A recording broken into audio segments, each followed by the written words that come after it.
Welcome to HSBC Global Viewpoint, the podcast series that brings together business leaders and industry experts to explore the latest global insights, trends, and opportunities. Make sure you're subscribed to stay up to date with new episodes. Thanks for listening, and now on to today's show. The following podcast was recorded on the 16th of November 2023 by HSBC Global Research. All the disclosures and disclaimers associated with it must be viewed on the link attached to your media player. Don't forget that you can follow this podcast on Apple and Spotify or wherever you get your podcasts by searching for the Macro Brief.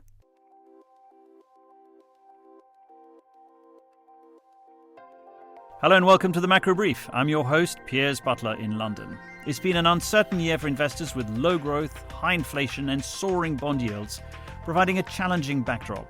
From turbulence in the banking sector in March to the rise of geopolitical risk in the Middle East, there have been plenty of events for the markets to digest.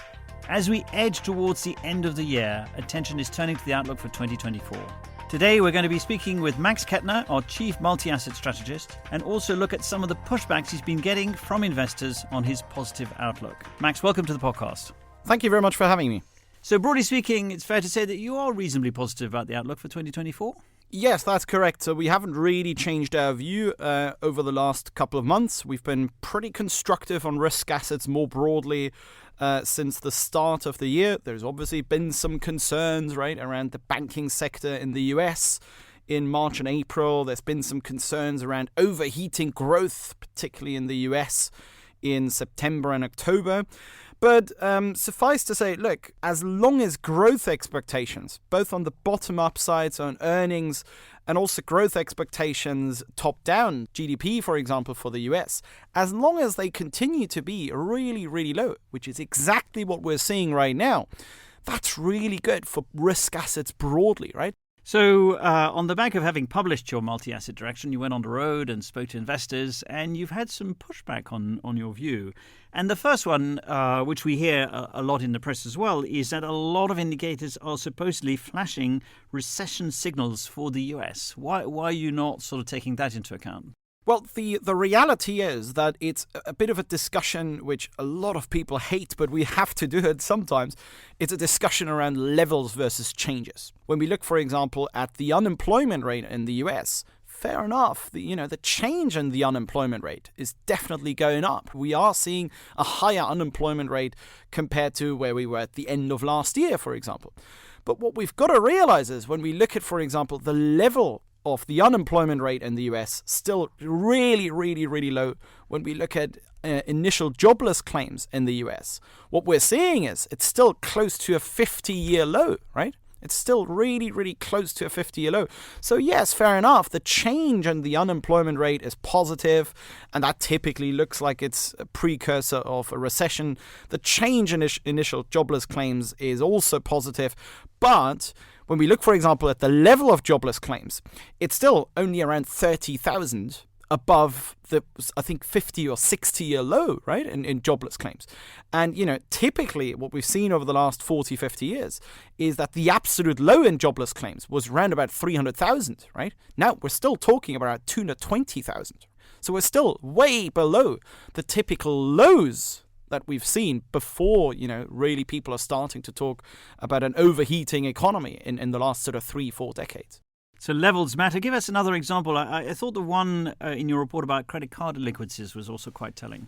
Yes, there is a lot of talk around delinquencies. I think credit cards is one thing, right? Credit cards and credit card debt as well. Delinquencies, if you look at the change of delinquencies, that looks extremely scary. But again, when we look at credit card delinquencies, in fact, when we look at all delinquencies, right? All of the total consumer balance delinquencies, or we look at things like private household bankruptcies, for example, or we look at private household debt service ratios, those kind of charts, they all look like the same. They all look like they basically have seen a massive fall with the onset of QE after the financial crisis. And then what we've seen with COVID was even more QE, and on top of that, fiscal stimulus. So we went to really absurdly low levels of consumer stress. And now we're sort of normalizing back to the levels where we were before COVID. But we're a long, long way off even the average levels that we had before the financial crisis, let alone the peak levels. We're miles away from that. So we really cannot really talk about significant strains on the consumer yet. We're already normalizing off from absurdly low levels. That's what we're seeing right now. But we're not really seeing genuine signs of stress just yet.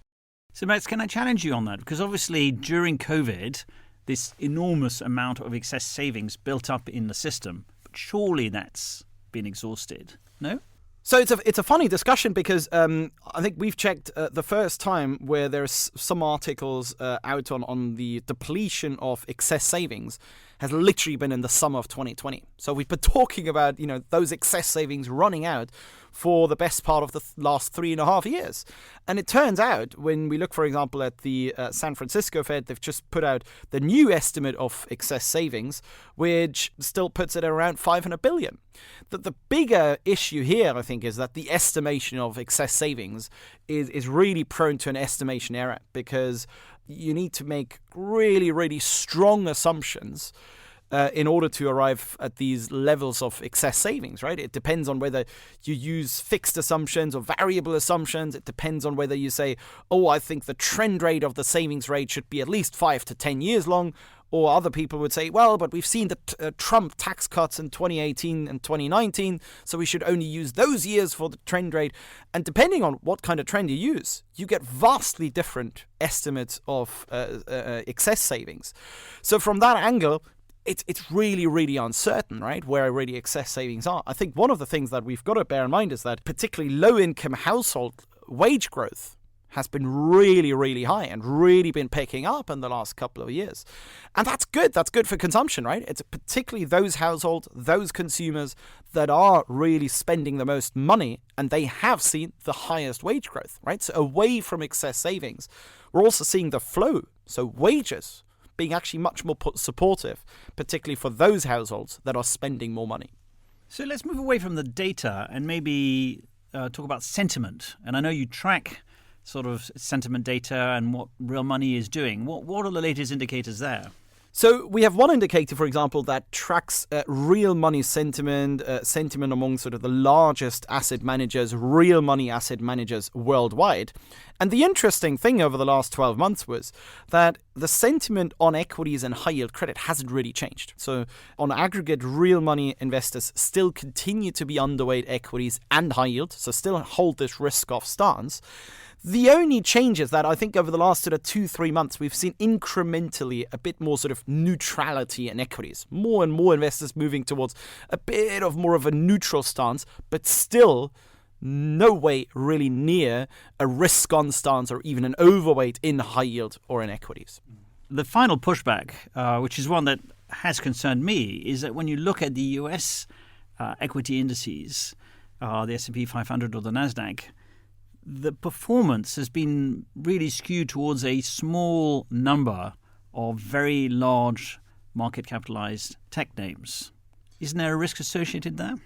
Yes, so we've done a bit of an analysis on that and on what we call market breadth. So how broad is a rally or how broad is the performance in a specific index. And when we look, for example, here at the S&P 500, actually measures of market breadth as a tactical asset allocation tool do really, really poorly.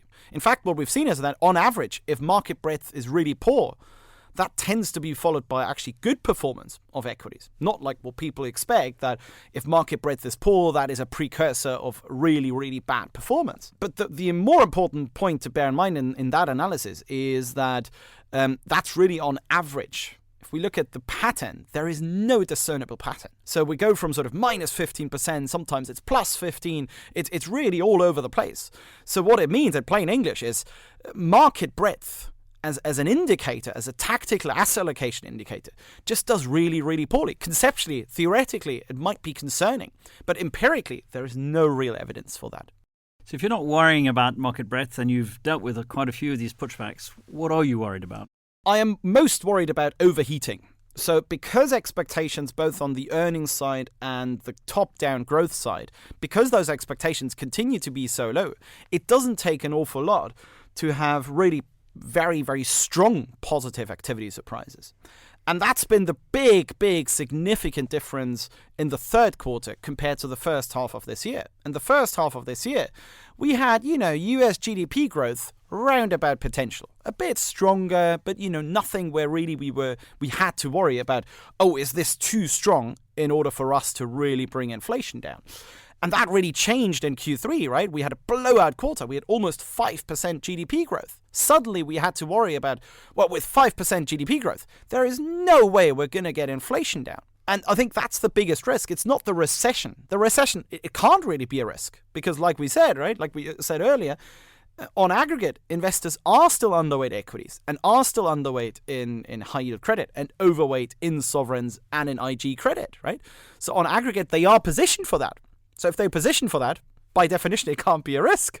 So it has to be the overheating scenario where, like we've seen in September and October, no asset class works. Nothing works, and there is virtually no place to hide. That, to me, is really one of the biggest risks next year.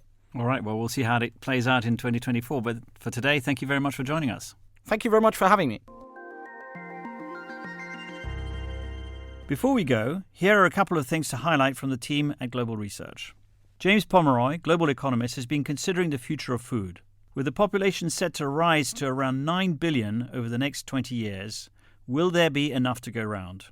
On the one hand, climate change presents a risk to supply. However, James says technological solutions such as AI, robotics, and consumer apps give us some cause for optimism. The report also looks at how trade will play a vital role and the implications for policymakers. Elsewhere, our FX team has been looking at what's in store for currencies next year.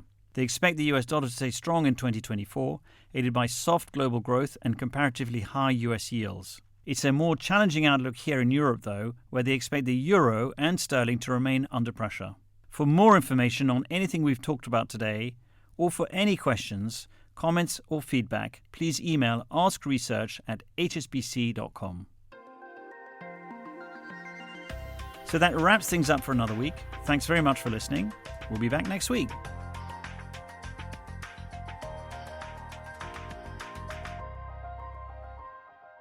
Thank you for joining us at HSBC Global Viewpoint. We hope you enjoyed the discussion. Make sure you're subscribed to stay up to date with new episodes.